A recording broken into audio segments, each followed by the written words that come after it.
Welcome, dear listener, and thank you for joining me tonight. Before the factories fell silent, before the streets dimmed beneath gaslight, there existed quiet green worlds hidden behind iron gates. In an age of smoke, steam, and relentless motion, Victorian gardens became places of refuge, soft sanctuaries where time slowed, thoughts settled, and nature quietly carried the weight of the world. Tonight, we will walk together through those forgotten gardens. We'll wander along winding paths, rest beneath shaded trees, step into glass conservatories glowing with warmth, and listen to the gentle language of leaves, water, and stone. This is not a story of kings or battles, but of calm resistance, of people finding peace in a rapidly changing world. So settle in, lower the lights, let the noise of the day fade away. If this channel brings you comfort, I invite you to like the video and subscribe so you can join us again for more quiet journeys through history. And when the spoken story gently comes to an end, soft, relaxing music will begin, allowing the calm of these gardens to guide you peacefully into rest. Now, let us step beyond the iron gates. Beyond the iron gates, evening settles gently over the Victorian city. The sky, once sharp with daylight, now softens into muted shades of gray and amber, blurred by a thin veil of smoke drifting from factory chimneys. The streets are still alive, but their energy has slowed. Iron wheels clatter more quietly along the rails. Footsteps echo less sharply against stone. Gas lamps flicker awake one by one, casting long, wavering shadows across brick walls and narrow alleys. This is a city built on motion, on production, on progress measured by speed and output rather than rest. All day, the air is trembled with machinery, steam engines sighing and pounding, looms clattering without pause, hammers striking metal in relentless rhythm. The sound lingers even now, as though the city itself has learned to hum in its sleep. Yet somewhere within this world of iron and smoke, something softer waits. Not far from the crowded streets, not far from the soot-darkened windows and factory yards, there stands a gate. It is not grand. It does not announce itself with banners or guards. It is simply their ironworked, perhaps partially hidden by climbing vines, its paint faded by years of weather and time. To passers-by, it may appear unremarkable, easy to overlook, but beyond this gate, the city loosens its grip. As we step closer, the noise dulls, as if wrapped in cloth. The smell of coal smoke thins, replaced by something cooler, earthier. The air feels different here, less hurried, less burdened. A simple latch turns. The gate opens with a soft, tired creak, and suddenly, the world changes. Inside, the ground no longer vibrates with distant machines. Gravel paths curve gently beneath our feet. Leaves stir in the evening breeze, brushing together in a sound so quiet it feels almost imagined. Somewhere nearby, water moves, perhaps a small fountain, perhaps a hidden stream, its steady murmur washing away the sharp edges of the day. This is a Victorian garden, not merely a place of plants and flowers, but a carefully shaped refuge, a sanctuary designed not just for beauty, but for relief. Here, the rules of the industrial world are suspended. Time slows, breathing deepens. The mind, accustomed to noise and urgency, is invited patient. Every path, every tree, every bed of flowers was placed with intention. These spaces were answers to a question many did not yet know how to ask. How does one remain human in a world that never stops moving? To understand these gardens, we must first understand the world outside their gates. The Victorian era was an age of astonishing change. Cities swelled at a pace unseen before. Rural families moved into urban centers, trading open fields for narrow streets and long factory hours. Progress was visible everywhere, in railways stretching across the countryside, in ships crossing oceans, in machines capable of producing more than human hands ever could. But progress carried weight. For many, daily life became a cycle of repetition and exhaustion. The body worked, the mind followed. Silence grew rare. Nature, once a constant companion, was reduced to glimpses through smoke-streaked windows or distant memories of green fields left behind. Gardens, in this context, were not luxuries alone. They were necessities. To step into a garden was to step out of the industrial rhythm, if only briefly. It was to reclaim a sense of order that felt natural rather than mechanical. The garden offered something machines could not. Unpredictability softened by care, growth measured in seasons rather than hours, beauty that asked nothing in return. These spaces were often private, attached to townhouses, estates, or institutions. But their purpose was deeply personal. They were places to walk slowly after supper, to read beneath trees, to sit quietly with one's thoughts. They allowed the mind to notice how the paths curve rather than run straight. This is no accident. Straight lines belong to factories and railways. Curves belong to wandering. As you walk, the garden reveals itself gradually.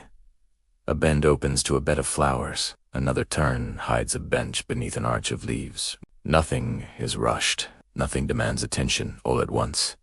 Even the plants seem chosen for calm rather than spectacle. Soft greens dominate. Plums appear in gentle clusters rather than overwhelming displays. Scent drifts lightly lavender earth after watering, the faint sweetness of evening flowers closing for the night.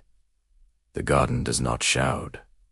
It whispers. And that whisper was revolutionary. In an age that prized productivity, gardens valued stillness. In a society increasingly measured by output, they honored pause. Within these walls, a person was not a worker, not a cog, not a statistic, but simply a presence, moving through living space. For the Victorian mind, shaped by order and restraint, gardens also provided control without cruelty. Nature was allowed to grow, but within boundaries. Vines were guided, not strangled. Trees were pruned, not erased. The result was a world where chaos softened into harmonia, comforting reflection of how many wished life itself could feel. As twilight deepens, the garden takes on a new character. Shadows lengthen beneath shrubs. Stone features statues, benches, low walls schooled rapidly, holding the memory of daylight. Somewhere, a bird settles into sleep. Insects hum briefly, then fall quiet. The city still exists beyond the gate. Its noise has not vanished. But here, it no longer dominates. The garden acts as a buffer, absorbing the strain of the outside world and offering something gentler in return. This is why Victorian gardens mattered. They were not escapes in the sense of denial. They did not pretend the factories were gone or the cities silent. Instead, they offered balance, a reminder that amid iron and steam, life still grew slowly, patiently, and beautifully. As we stand here, breathing the cooler air, we begin to understand that these gardens were more than decorative spaces. They were emotional architecture, designed as carefully as any building, but constructed for the unseen needs of the human spirit. Beyond the iron gates, a different rhythm waits, and in the chapters ahead, we will walk deeper into this quiet world, learning how these gardens came to be, who shaped them, and why their lessons still matter today. For now, linger a moment longer. Listen to the leaves. Feel the stillness settle. The city can wait. A world of smoke, steam, and restless minds.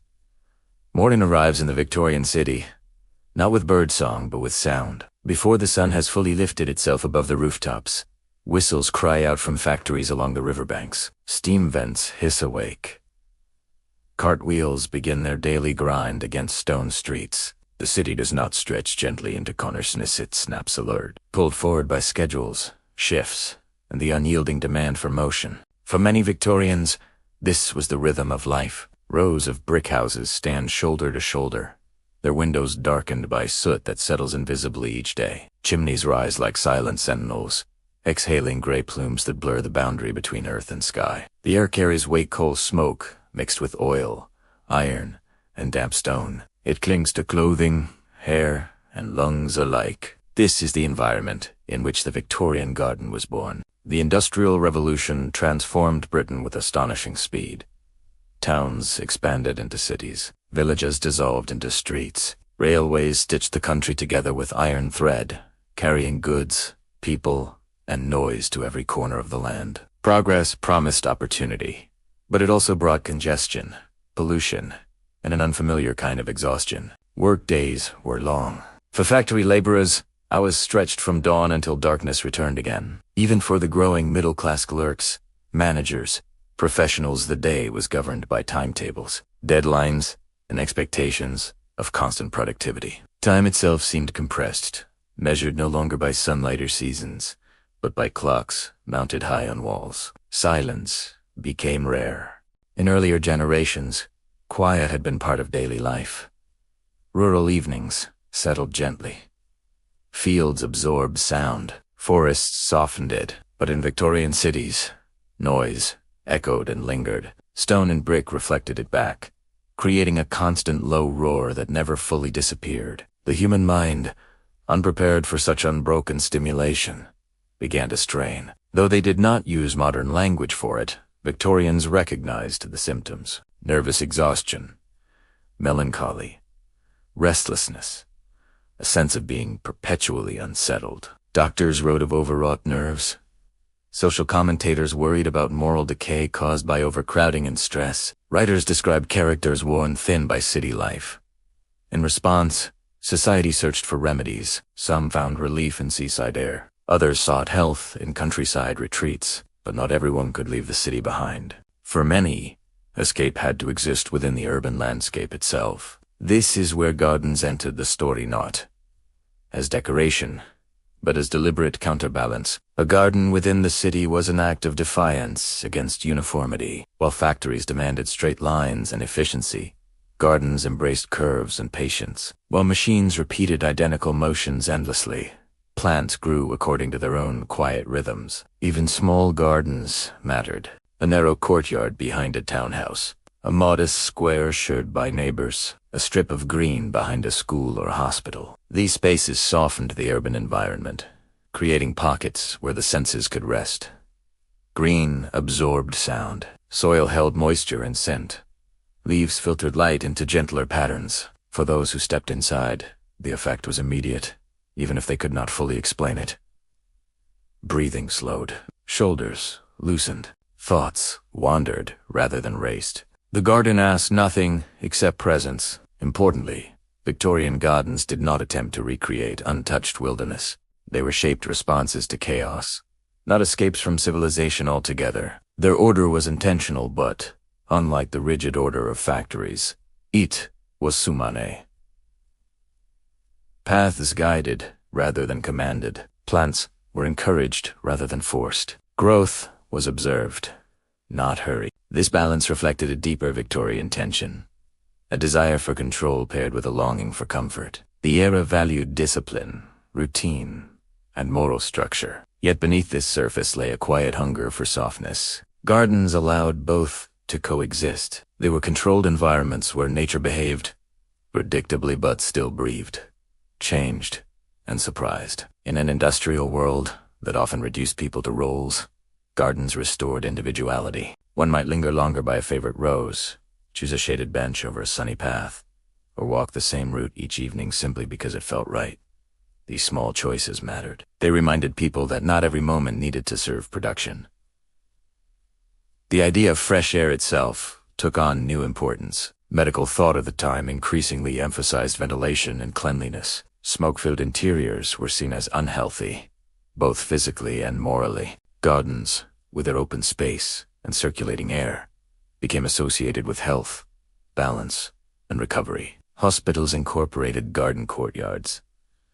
Asylums and sanatoriums emphasized landscaped grounds. Even prisons experimented with green spaces, believing nature might soften hardened minds. The garden became therapeutic before the word was commonly used that way. For children growing up in cities, gardens were often their first sustained contact with living nature. Here they learned the names of plants, watched insects move between flowers, and discovered that growth took time. In these moments, patience was learned without instruction. For adults, gardens offered reflection. After a day spent obeying whistles and clocks, one could walk slowly among plants that ignored schedules entirely. A rose bloomed when ready. A fern unfurled at its own pace. Nothing could be rushed by will alone. This contrast was powerful. It reminded the observer that life was larger than industry, that not everything meaningful could be manufactured or measured. As evening returned and factory lights dimmed, Gardens once again shifted character. Day workers arrived home tired, their senses dulled by repetition. Stepping into a garden at this hour felt like crossing into a softer dimension. The air cooled.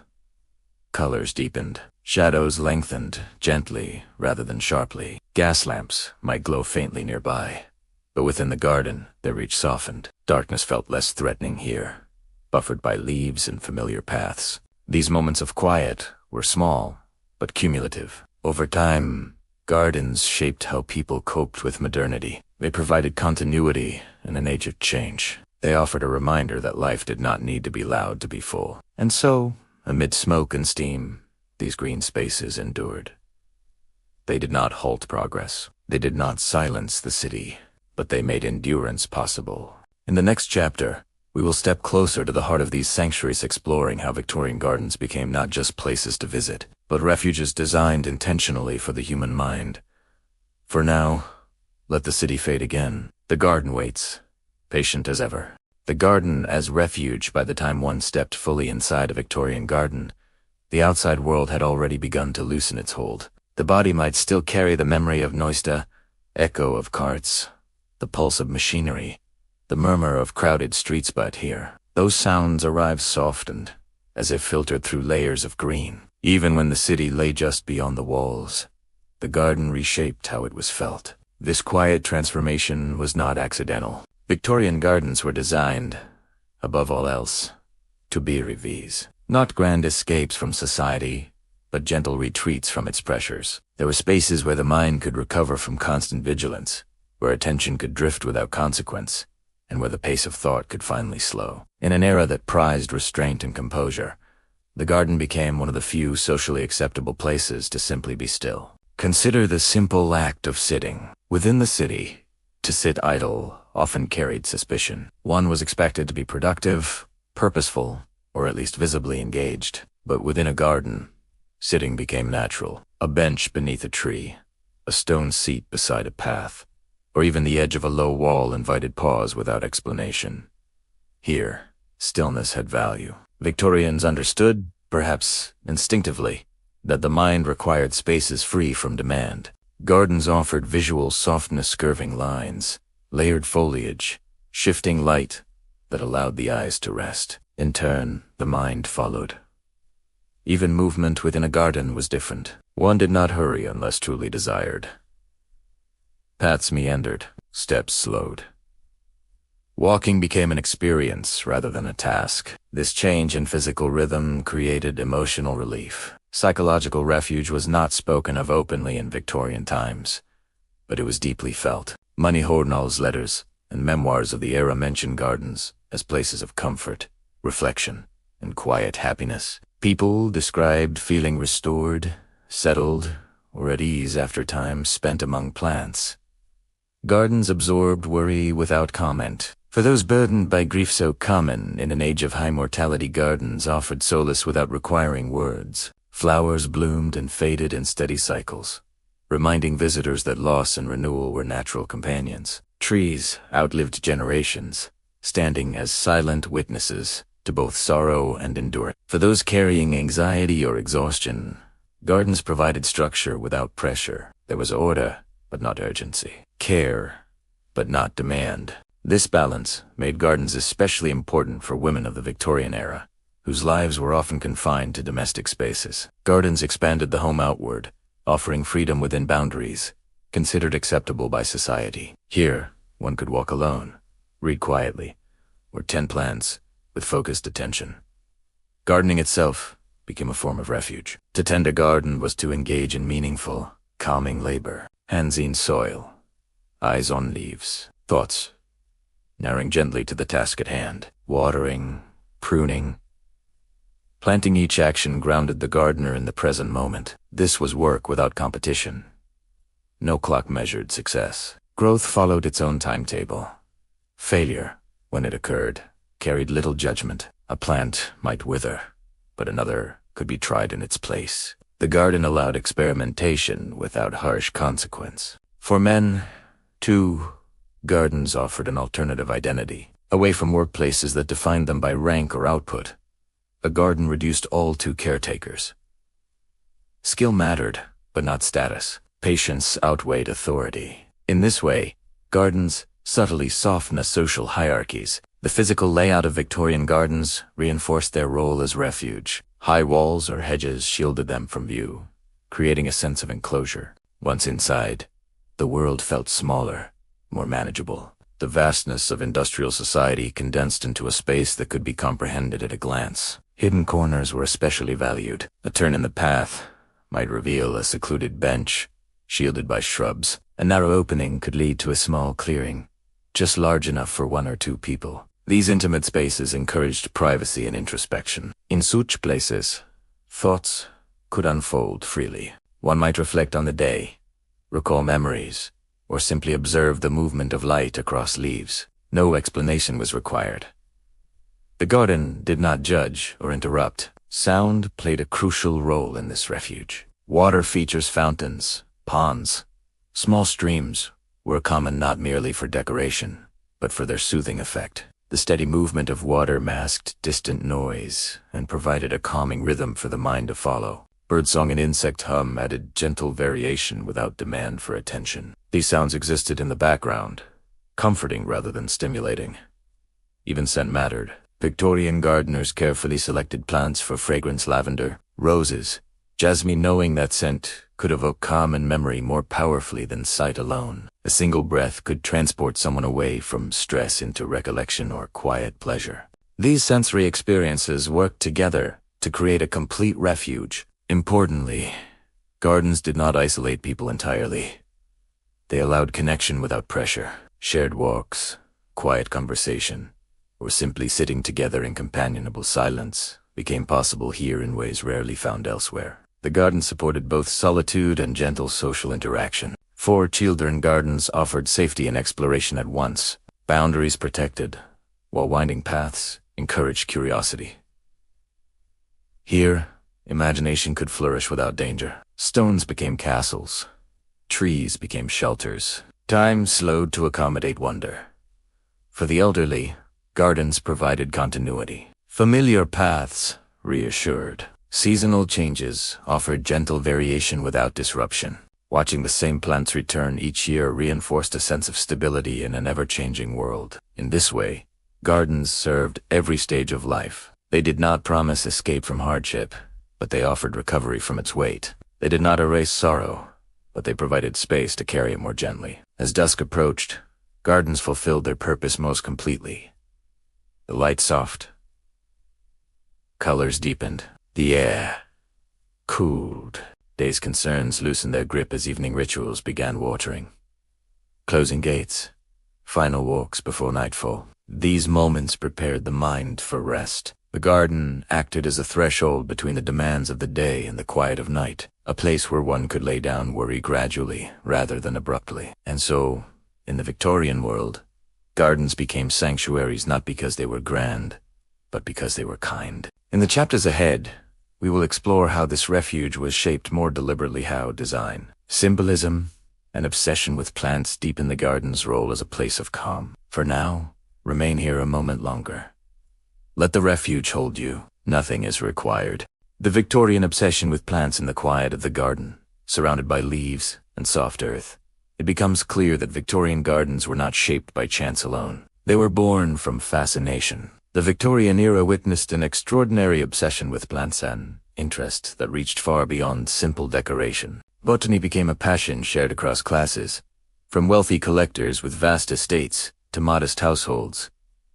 Nurturing a single pot on a windowsill, plants were studied, named, classified, traded, and admired with a devotion that bordered on reverence. To understand Victorian gardens, one must understand this deep and widespread botanical curiosity. The 19th century was a time of discovery. Advances in science, exploration, and communication expanded the known world. New lands were charted, new species documented, and knowledge spread through books, lectures, and illustrated journals. Plants, once familiar and local, became symbols of a rapidly widening horizon. Each new species carried a story. A fern from a distant forest, a flower from a mountain slope, half a world away. These plants represented exploration without travel, wonder without risk. To cultivate them at home was to bring the world closer, gentler, and more personal. Botany, unlike many sciences of the time, welcomed amateurs. Men and women alike collected specimens, pressed leaves into albums,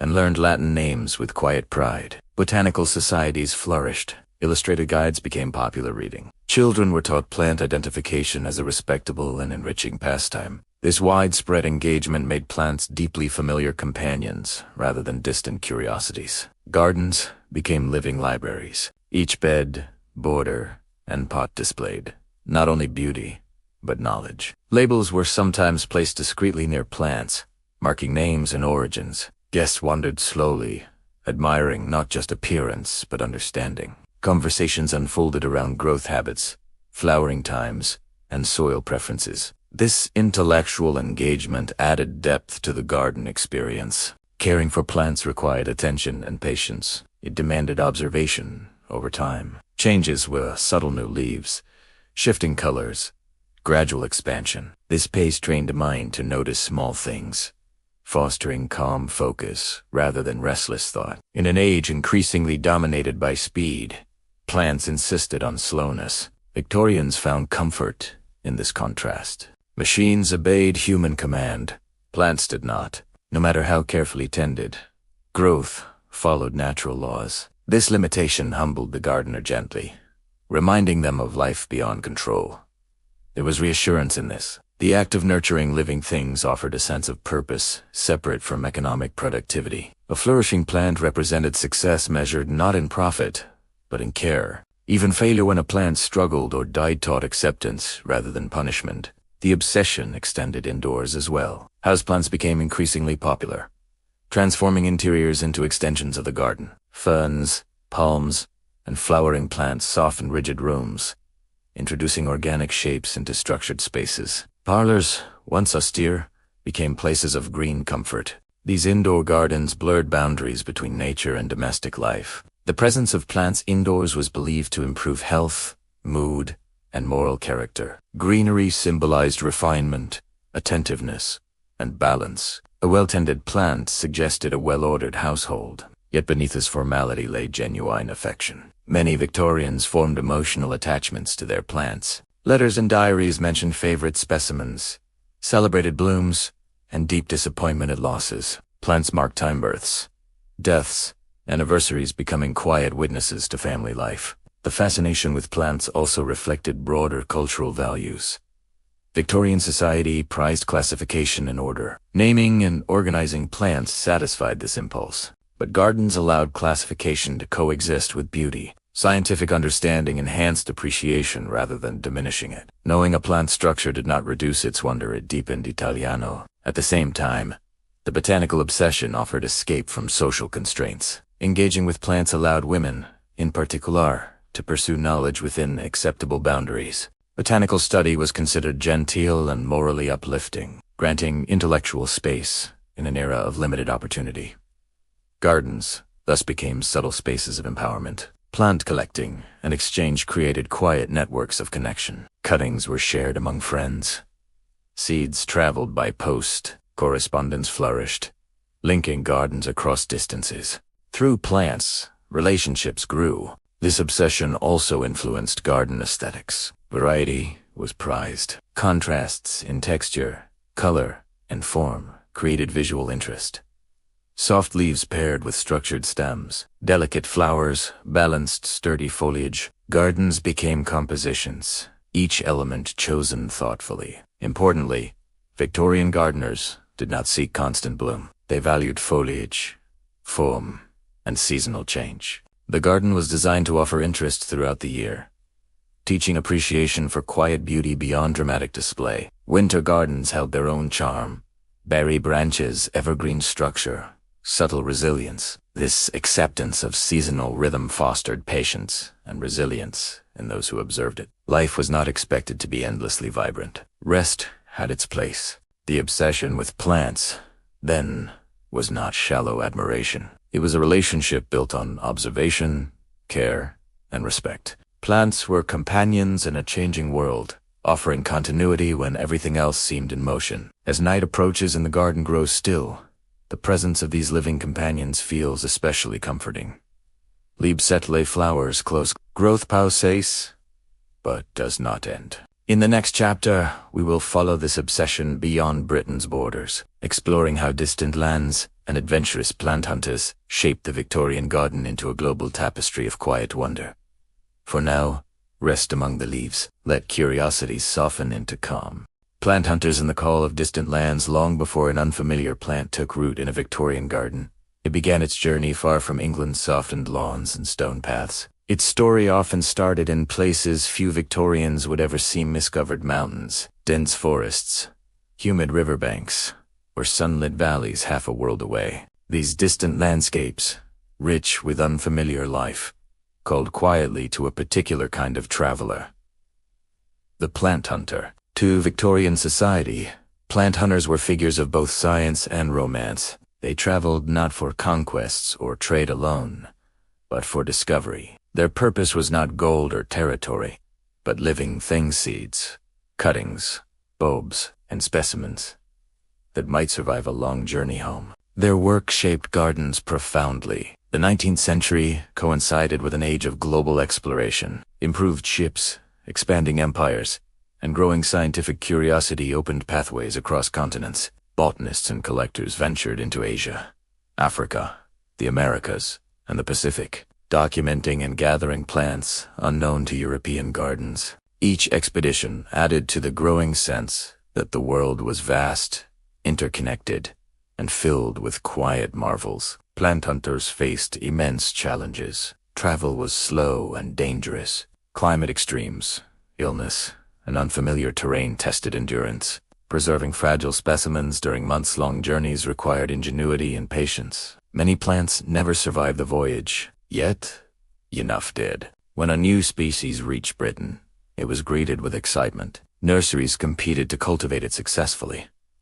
Botanical gardens displayed it proudly. Gardeners studied its needs, learning through trial and error how to coax foreign life into unfamiliar soil. This process was delicate and respectful. Plants were not forced to conform entirely. Instead, gardeners adapted conditions-altering soil, shelter, and light to accommodate their needs. This willingness to adjust reflected a deeper lesson. Successful growth required listening as much as control. For Victorian garden visitors, these exotic plants offered a form of travel without movement. A camellia hinted at East Asian forests. A fuchsia suggested distant mountains of the Americas. Palms evoked tropical warmth beneath gray skies. Each plant carried a whisper of another climate, another rhythm of life. These living souvenirs softened the boundaries of empire. Rather than symbols of dominance, many exotic plants were treated with admiration and care. Their presence expanded the imagination, inviting curiosity rather than conquest. The garden became a meeting place of worlds, unified by growth. Importantly, the arrival of foreign plants transformed garden design. New shapes, colors, and textures challenged traditional layouts. Broadleaves contrasted with fine foliage. Bright blooms appeared at unexpected times. Gardeners experimented with placement, learning how to balance novelty with harmony. The result was variety without chaos. These experiments encouraged creativity and patience. Success was not immediate. Some plants required years to acclimate. Others failed entirely. Each outcome added to collective knowledge, passed quietly between gardeners and institutions. Plant hunting also fueled public interest in botany. Newspaper articles, lectures, and exhibitions shared stories of discovery. Illustrated books captured plants in meticulous detail, allowing even those far from gardens to admire their forms. The public imagination expanded alongside the plant collections. Children dreamed of distant lands through leaves and petals. Yet amid this excitement, gardens remained places of calm. Exotic plants were integrated thoughtfully rather than showcased aggressively. Their presence enriched the garden's story without overwhelming its peaceful purpose. A Victorian garden did not shout its global reach. It revealed it gently. The stories of plant hunters themselves added to this quiet fascination. They were often described as patient observers rather than bold adventurers. Their work required attention to detail, careful documentation, and respect for fragile life. In this way, plant hunting aligned naturally with the garden's ethos. The garden became a bridge between the known and the unknown, the local and the distant. It reminded visitors that wonder did not require movement or noise. It could arrive quietly, rotate in soil unfolding leaf by leaf. As evening shadows lengthen across these gardens, the foreign plants settle into the same rhythm as native ones. Differences fade into harmony. Growth becomes universal. In the next chapter, we will step inside the structures that made this global exchange. Postable glasshouses and conservatories that sheltered distant climates beneath Victorian skies. For now, imagine the journey each plant has taken. Let distance dissolve into stillness. Glass, light, and the birth of the conservatory. As Victorian gardens welcomed plants from distant climates, a quiet problem emerged. Many of these new arrivals, delicate, unfamiliar, accustomed to warmth or constant humidity, could not survive the chill, damp winters of Britain. Frost crept into soil. Cold winds stripped leaves. What thrived beneath tropical suns struggled beneath gray skies. The solution arrived in the form of glass. The conservatory, and its larger cousin, the glasshouse, became one of the most defining features of Victorian garden culture. These structures were more than architectural innovations. They were carefully controlled worlds, designed to protect life while allowing it to be seen, studied, and enjoyed. Within walls of glass and iron, entire climates were recreated. Advances in engineering made this possible. Stronger glass, improved heating systems, and iron frameworks allowed large, light-filled spaces to rise from garden grounds. These structures captured sunlight, holding warmth even on cold days, creating an environment where exotic plants could breathe easily. For Victorian gardeners, the conservatory was both practical and poetic. Step inside one, and the transition is immediate. Outside, the air is cool and muted. Inside, warmth envelops the body gently. Moisture clings to the air. Light filters through glass overhead, scattering softly across leaves. The world slows. Conservatories were often designed as places of quiet wandering. Paths curved gently between beds.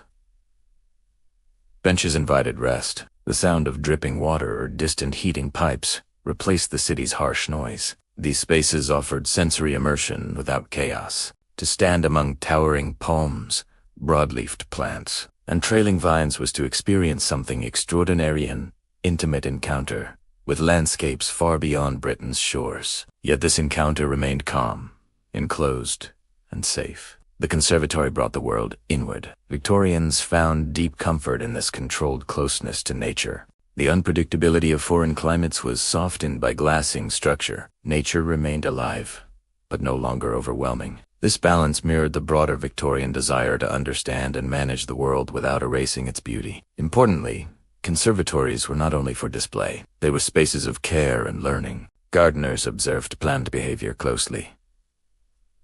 How leaves responded to light, how roots adapted to new soil, how flowers opened and closed in unfamiliar conditions. Every detail mattered.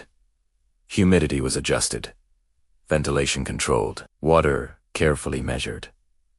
The gardener's role became one of attentive stewardship rather than dominance. This attentiveness extended to those who visited. To enter a conservatory was to be surrounded by life in its slowest, most deliberate forms. Visitors moved carefully, mindful of fragile leaves and narrow paths. Voices soft, naturally, as if in a place deserving quiet respect. Children were taught to observe without touching. Adults lingered without hurry. These spaces cultivated patience. Conservatories also reshaped the relationship between indoors and outdoors.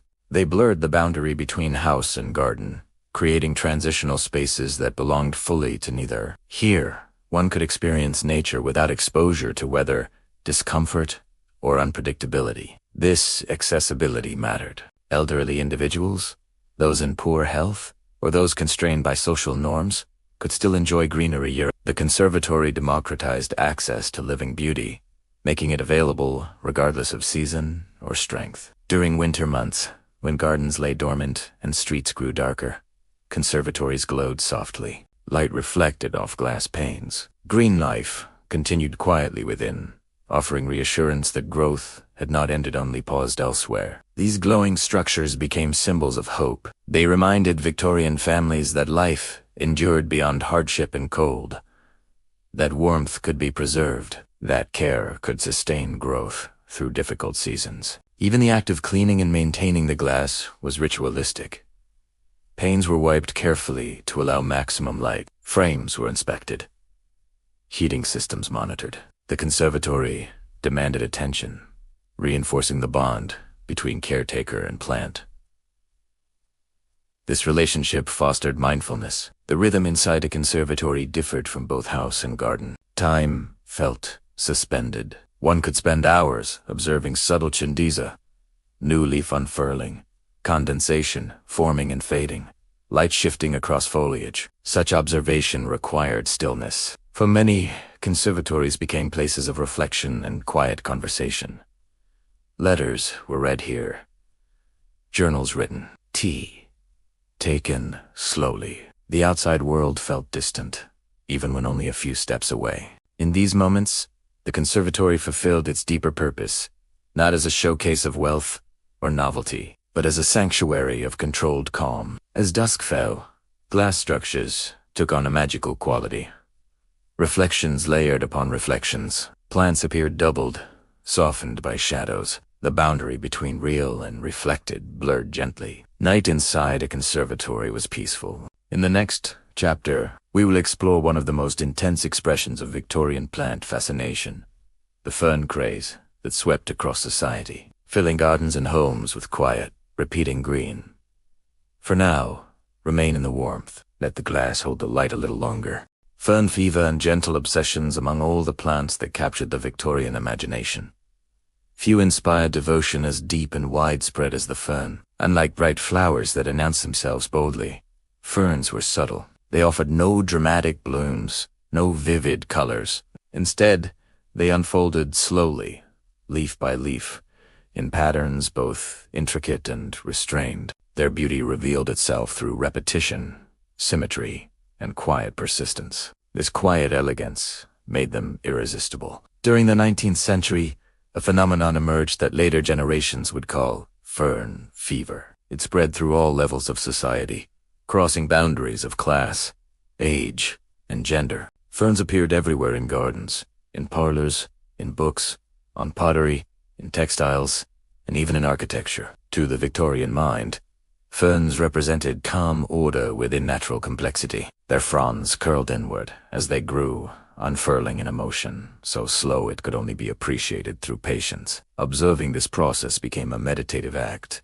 One had to watch, wait, and return again later to notice change. This suited an era yearning for rest. Ferns thrived in shaded, damp environments, making them ideal companions for Britain's climate. They softened dark corners of gardens and homes, turning what might have felt neglected into places of quiet beauty. They did not demand attention. They rewarded it. Collecting ferns became a popular pastime. People ventured into the countryside, carefully lifting specimens from rocky crevices or forest floors. These excursions were calm and deliberate, guided by curiosity rather than urgency. Fern collecting encouraged gentle exploration. Victorians documented their finds meticulously. Specimens were pressed into albums, labeled with names and locations. These collections were shared among friends and family, creating bonds through shared appreciation. Knowledge spread quietly, without competition. Ferns also thrived indoors, becoming staples of Victorian parlors. Special Casey-Zofen glass-fronted were designed to maintain humidity and protect delicate fronds. These displays brought greenery into everyday life, offering visual rest amid structured interiors. The presence of a fern in a room changed its atmosphere. Light filtered through layered leaves, breaking harsh lines. Shadows softened. Air felt cooler, calmer. Even a single plant could transform a space, reminding inhabitants of nature's slow rhythms. Ferns carried symbolic weight as well. They were associated with humility, sincerity, and endurance. Their ancient lineage predating flowering plants suggested resilience across time. To care for a fern was to tend something older than modern worries, something that had survived countless changes.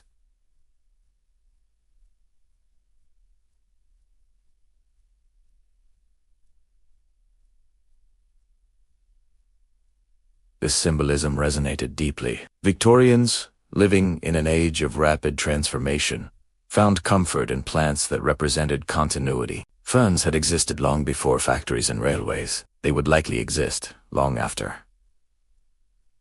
Their presence reassured. Fern fever influenced garden design profoundly. Shaded ferneries were constructed, often near water features. These areas invited coolness and stillness. Visitors moved quietly here, instinctively lowering their voices. The fernery became a place of contemplation. Unlike showy flower beds meant to impress, fern gardens encouraged introspection. Their uniform green palette calmed the eye. Variations in texture replaced bold color contrasts. Movement came from breeze rather than bloom. This aesthetic aligned perfectly with the garden's role as refuge. Importantly, fern cultivation required attentiveness rather than control. Overwatering could harm them. Too much sunlight scorched their leaves. Successful growth depended on observation and restraint. This relationship taught patience. Failures were common, especially for beginners. But rather than discouraging, these setbacks encouraged learning. Fern care became a quiet dialogue between plant and caretaker, each adjusting to the other. This dialogue mirrored the broader Victorian desire for harmony. Fern motifs spread beyond gardens into art and design. Their shapes appeared in decorative borders, wallpapers, and ironwork. These repeating forms carried the calm of nature into daily surroundings. Even those without gardens felt the fern's influence. Yet despite its popularity, fern fever remained gentle. It lacked the urgency of fashion or trend. It unfolded slowly, like the plants themselves. Interest grew, peaked, and softened without abrupt decline. This gentleness preserved its calming effect. As evening settles over a fern-filled garden, the fronds seem to breathe. Moisture gathers softly. Shadows deepen. The garden grows cooler, quieter. The fern asks nothing. It simply exists. In the next chapter, we will explore how Victorian gardens were designed to guide the mind as gently as these plants through winding paths, hidden corners, and landscapes shaped for calm.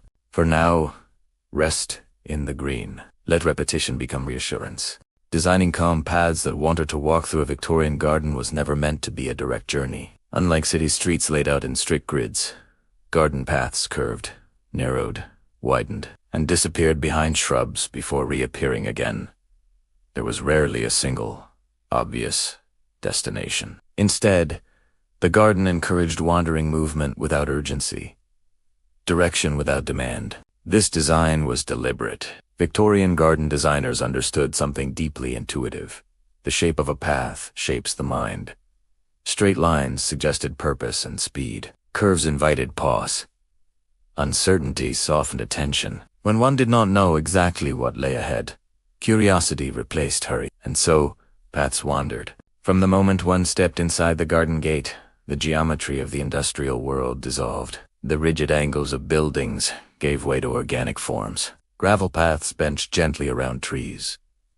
Stone walkways dipped slightly, rose again, and led the visitor onward without instruction. Walking became exploration rather than transit. This experience mirrored the garden's deeper purpose to quiet the restless mind. Each turn offered a small surprise. A cluster of flowers, a shaded bench, a view framed carefully by branches. These moments rewarded patience without overwhelming the senses. Nothing demanded attention all at once. The principle guiding these designs was often described as controlled wildness. Nature was encouraged to appear free, but never chaotic. Growth was guided subtly. Borders softened edges. Trees were placed to frame rather than dominate. This balance felt comforting. Visitors sensed order without rigidity. The garden did not feel abandoned, nor did it feel oppressive. It existed in a state between structure and spontaneity, a place where life was allowed to unfold gently. Hidden nooks played a crucial role in this design. Victorian gardens often included small, secluded spaces, tucked away from main paths. These might be simple, just a bench beneath a tree, or more elaborate, featuring stonework or water. Their purpose was privacy. In these spaces, one could stop completely. The presence of such refuges encouraged deeper reflection. Knowing a quiet corner existed allowed the mind to relax, even while walking elsewhere. There was always some way to rest, somewhere to withdraw without leaving. This knowledge itself was calming. Visual rhythm mattered as much as physical layout. Designers alternated open spaces with enclosed ones, light with shade, simplicity with detail. These transitions prevented fatigue and maintained gentle interest. The eye was guided, not forced. Water features were often placed strategically along paths. A small stream might cross under a bridge. A fountain might reveal itself gradually, its sound heard before it was seen. This anticipation slowed footsteps naturally. Sound became part of navigation. Plant height and texture were also carefully considered. Taller plants created enclosure, lower ones opened views. Textural contrasts added richness without clutter. The garden felt layered, offering depth rather than breadth. Depth invited immersion. Victorian gardens avoided overwhelming scale. Even large estates were broken into sections, each with its own character. This segmentation made the space feel intimate and manageable, preventing the sense of being lost or overpowered. The garden met the visitor at a human scale. Importantly, these designs respected the need for rest. Benches appeared at natural intervals. Stone edges doubled as seats. These were not always prominent. Often they blended into surroundings, discovered rather than announced. Rest became part of movement. Paths were also designed to accommodate different paces. One could stroll leisurely, pause frequently, or simply stand and observe. There was no expectation of progress. Time was optional. This freedom was rare in Victorian life. The garden offered it quietly. As seasons changed, the paths adapted. Fallen leaves softened their sound in autumn. Frost altered textures in winter. Spring growth narrowed walkways slightly, encouraging slower movement. Summer shade deepened, providing relief. The path evolved alongside the visitor.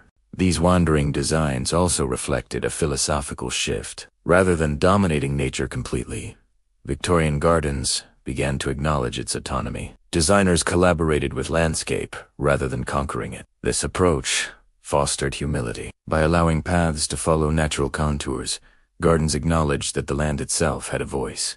This respect echoed the broader botanical appreciation of the Iran. Understanding that life flourished best when guided rather than forced. As dusk approaches, wandering paths feel especially inviting. Shadows stretch across curves. Lantern light pools softly at bends. Each step leads gently away from the noise of the day. There is no rush to return. In the next chapter, we will explore another layer of meaning woven into Victorian gardens, the silent language of flowers, where petals spoke what words often could not. For now, continue walking. Let the path decide. The pace. Messages in petals. The language of flowers in Victorian gardens. Not every message was spoken aloud. Beneath the quiet beauty of petals and leaves lay a subtle system of communication, one that allowed emotions to be expressed gently, without words. This was the language of flowers, known as floriography, and it infused gardens with layers of meaning understood by those who knew how to listen. In an era governed by restraint, flowers spoke where voices could not. Victorian society placed great importance on propriety. Strong emotions, love, grief, longing, regret were often kept private, carefully contained behind manners and custom, yet the need to express them remained. Flowers provided a solution. Each plant carried an assigned meaning, drawn from folklore, literature, and tradition. A rose could convey affection. Lavender suggested devotion. Ivy spoke of fidelity. Even the absence of certain flowers could communicate distance or refusal. Gardens became quiet conversations. To walk through a Victorian garden was to move through layers of intention. Plant choices were rarely random. A border might suggest hope. A corner might memorialize loss. Visitors familiar with floriography read these cues instinctively, interpreting sentiment through arrangement and selection. This system transformed gardens into emotional landscapes. Importantly, the language of flowers allowed expression without intrusion. A message delivered through a bloom required no response, no acknowledgement. It existed gently, open to interpretation but free from obligation. This suited the garden's role as refuge. The meanings attached to flowers were widely shared through popular books and pamphlets. These guides were common household items, consulted as carefully as etiquette manuals. Learning the language of flowers became a refined skill, especially among women. This knowledge empowered quiet expression. Through gardens, individuals could assert emotional presence without violating social norms. A carefully placed plant could speak volumes where speech might offend or embarrass. This subtlety made gardens deeply personal. Grief found particular expression through flowers. Mourning gardens featured plants associated with remembrance and eternity. Evergreen shrubs symbolized continuity. Pale blooms suggested humility and sorrow. These spaces offered comfort without spectacle. To tend such a garden was to engage with memory gently. Loss was acknowledged through care rather than declaration. Healing unfolded slowly, guided by seasonal cycles. Love, too, found safe harbor among flowers. Courtship often unfolded within gardens, where proximity and privacy coexisted. A shared walk, a glance at a bloom, a deliberate planting all communicated feeling without overt display. The garden allowed romance to breathe. Yet the language of flowers was not always solemn. Joy, friendship, gratitude all found representation. Bright blossoms lifted spirits. Familiar scents evoked shared history. Gardens celebrated everyday emotion as much as profound feeling. This layered symbolism deepened the garden's impact on the mind. Walking among plants became a reflective experience, encouraging introspection. One might pause before a flower, recalling its meaning, connecting memory and presence. Thoughts slowed naturally. Importantly, florography did not demand perfection. Meanings varied by source and region. Interpretation remained fluid. This flexibility allowed individuals to personalize their gardens further, assigning private meanings alongside shared ones. The garden became a dialogue between tradition and personal experience. Over time, some meanings faded while others endured, yet the habit of reading emotion into plants remained. Even today, flowers carry echoes of Victorian symbolism, shaping how we give and receive them. The garden trained emotional literacy. By encouraging attention to subtle cues, Victorian gardens taught people to notice nuance. This attentiveness carried into daily life, fostering empathy and patience. As dusk settles, the symbolic weight of flowers feels especially gentle. Colors soften, scent lingers. Meaning drifts rather than insists. The garden speaks quietly. In the next chapter, we will explore the physical structures that supported this silent language: grottos, follies, and hidden corners built for pause and reflection. For now, linger among the petals. Let meaning rest where words fall silent. Grottos, follies, and hidden corners beyond the winding paths and symbolic plantings. Victorian gardens often held something more unexpected. Tucked quietly among trees, or set slightly apart from open lawns, were small structures, some practical, some ornamental, some mysterious in purpose. These were the grottos, follies, alcoves, arches, and shelters that gave gardens depth and pause. They were not built to impress at first glance, but to be discovered slowly. Discovery, after all, was part of rest. A grotto might appear as a simple stone recess, half hidden by ivy. Inside, it was cool and dim, the air touched with moisture. Light filtered in softly, reflecting off stone and water. The outside world felt distant here, even if only a few steps away. These spaces were designed for stillness. Victorians valued such retreats deeply. Life in the 19th century offered few places where one could be alone without explanation. Homes were busy, streets were crowded, workspaces were communal. The garden's hidden corners allowed solitude without suspicion. To sit quietly in a grotto was acceptable, even admired. Follies, small decorative buildings with no clear practical functions. A similar purpose, though often whimsical in appearance, their presence encouraged pause. A small tower, a classical arch, a ruined wall, built purely for atmosphere, each invited reflection rather than use. Their very uselessness was the point. In a world increasingly defined by function and efficiency, follies stood as gentle contradictions. They existed simply to exist, to look at, to sit beside. to remind visitors that not everything required justification. This philosophy aligned perfectly with the garden's spirit. Benches and stone seats were often placed near these structures, positioned to offer pleasing views or quiet enclosure. These seats were not always comfortable by modern standards, but they served their purpose, to invite stopping. Stopping was an act of resistance. Water features frequently accompanied these hidden spaces. A dripping stone, a small pool, or a trickling channel added sound that masked distant noise. The steady rhythm calmed the mind, encouraging longer stays. Time behaved differently here. These corners were especially valued during moments of emotional weight, grief, uncertainty. Fatigo found gentle shelter among stone and shadow. Unlike open lawns that encouraged movement, these spaces asked nothing but presence. One could sit without performing. Victorian writers often describe moments of clarity or peace found in such places. A quiet thought resolved, a worry soft death. A memory surfaced and settled again. These changes were subtle, but lasting. The design of these structures reflected a fascination with history and timelessness. Ruined walls and classical forms suggested continuity across ages. They reminded visitors that life had unfolded long before factories and railways, and would continue after them. This perspective comforted. The scale of these structures was important. They were intentionally small, human-sized, approachable. One could touch the stone, feel its coolness, trace its texture. The garden remained intimate, never overwhelming. Children treated these spaces as sanctuaries of imagination. A grotto became a cave. A folly became a castle. Play unfolded quietly, bounded by safety and calm. For adults, these same spaces offered retreat without fantasy places, to think, read, or simply rest the eyes. As the evening approached, hidden corners grew more inviting. Lantern light, soft edges, shadows deepened.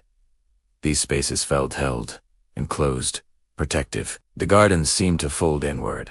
In such moments, the Victorian garden achieved its fullest expression, not as display, but as companion. A place that understood the need for retreat as deeply as the need for beauty. In the next chapter, we will step into the everyday rhythms of garden life, daily rituals that sustained these spaces and those who tended them.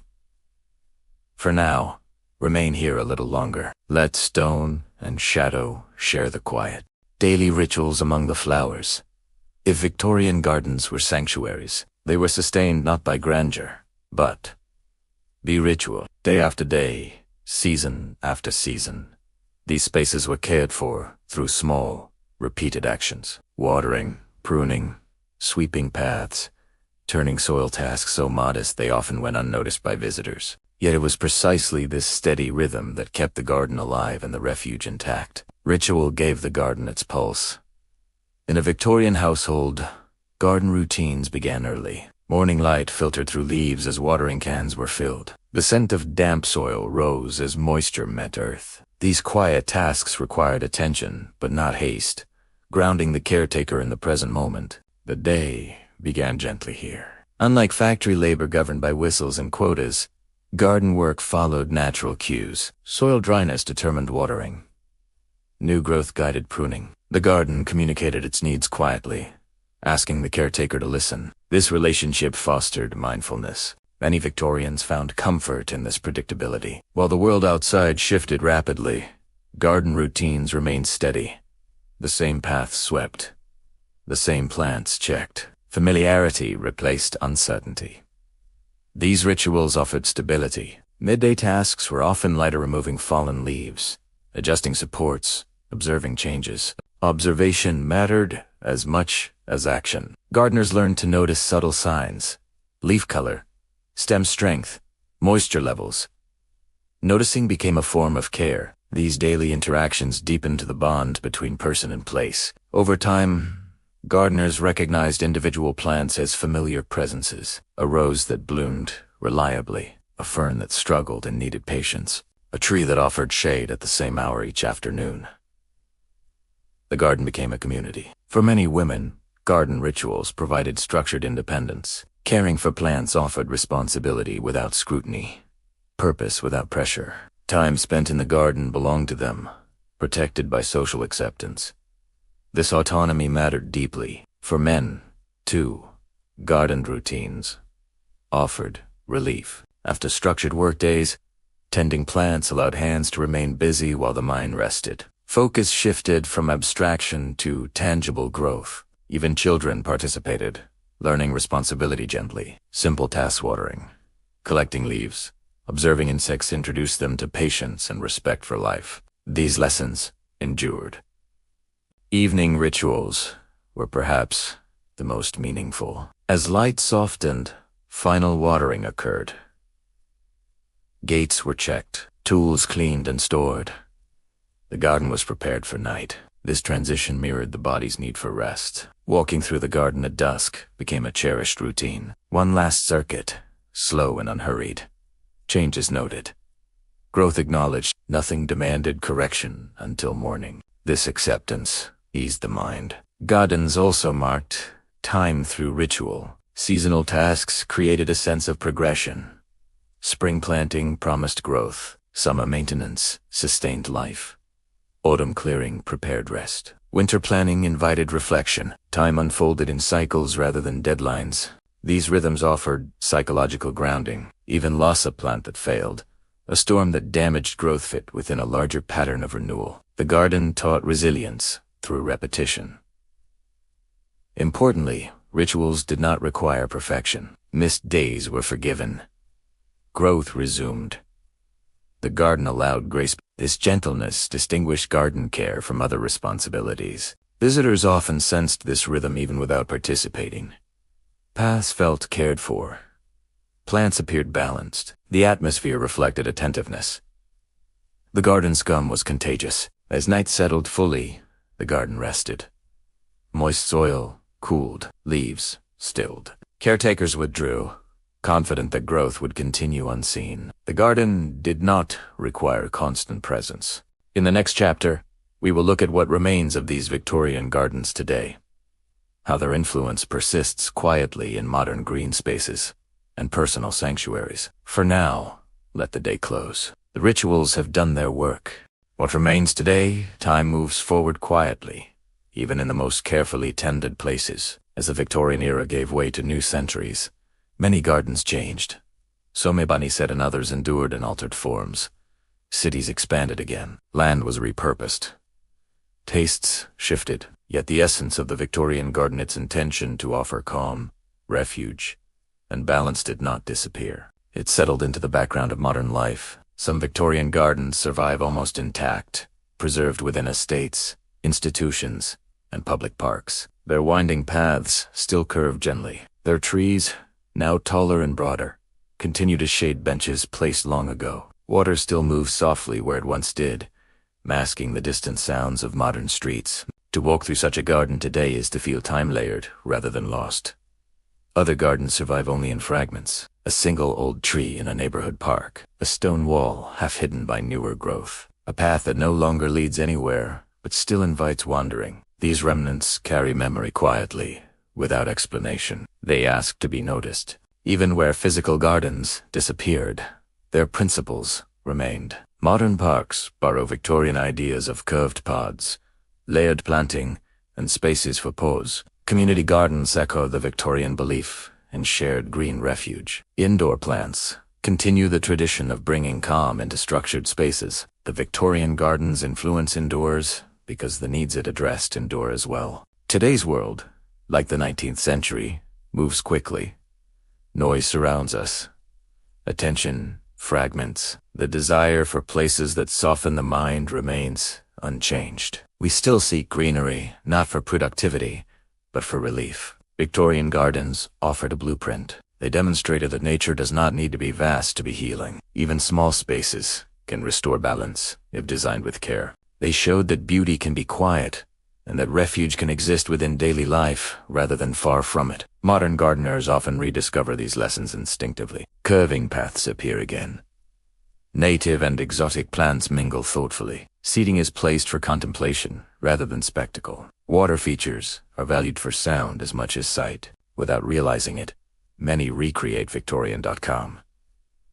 Technology has changed, but the human nervous system has not. The same sensory relief offered by leaves, water, and filtered light still works. Gardens remain places where breathing slows, thoughts soften, and presence becomes possible. Even urban balconies and windowsills carry this legacy. A single potted plant can echo the Victorian belief that life thrives through care. A small ritual of watering can still mark the transition from day to night. A quiet corner can still serve as refuge. These are not grand gestures. They are enough. Victorian gardens also remind us that refuge requires intention. Calm does not happen accidentally. It is shaped through choice: where to place a path, how to allow growth, when to pause.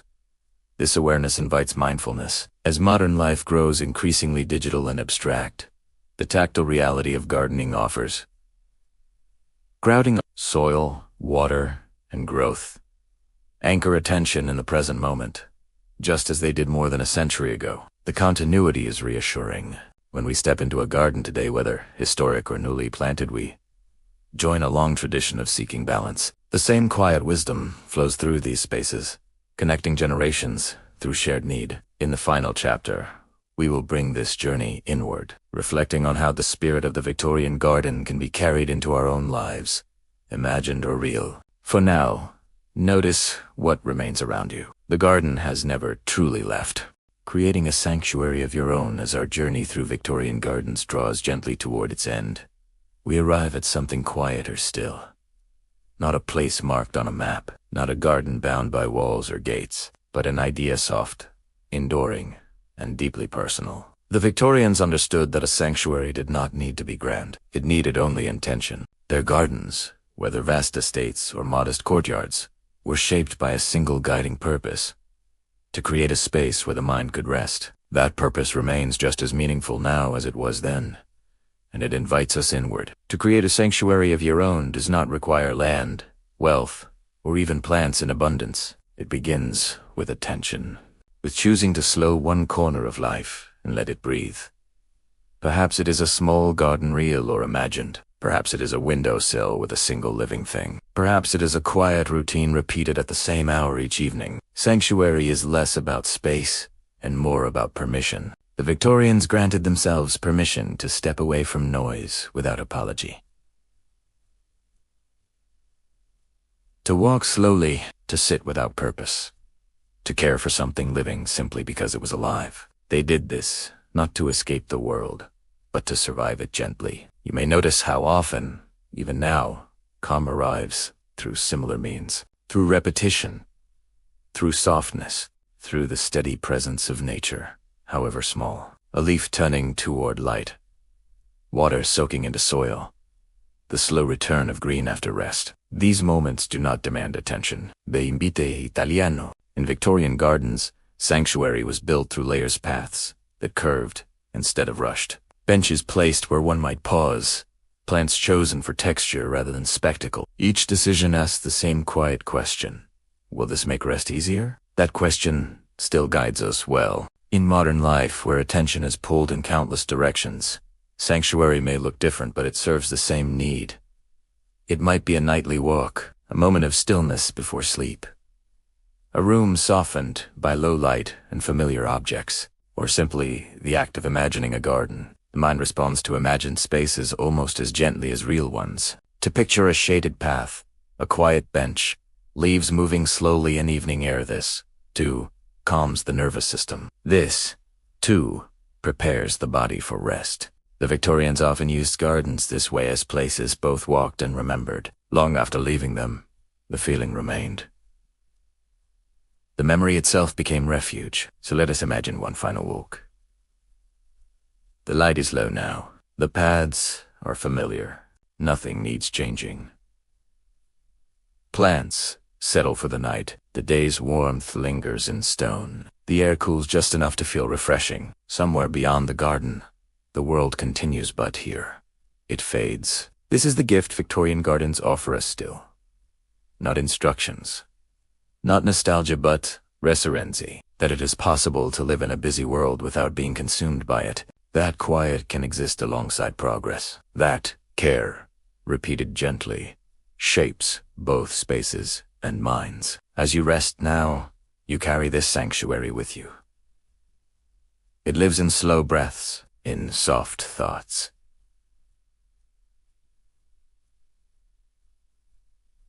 in the understanding that rest is not wasted time, but necessary ground. And just as the Victorians once closed their garden gates at dusk, trusting that growth would continue unseen, you may now allow the day to close.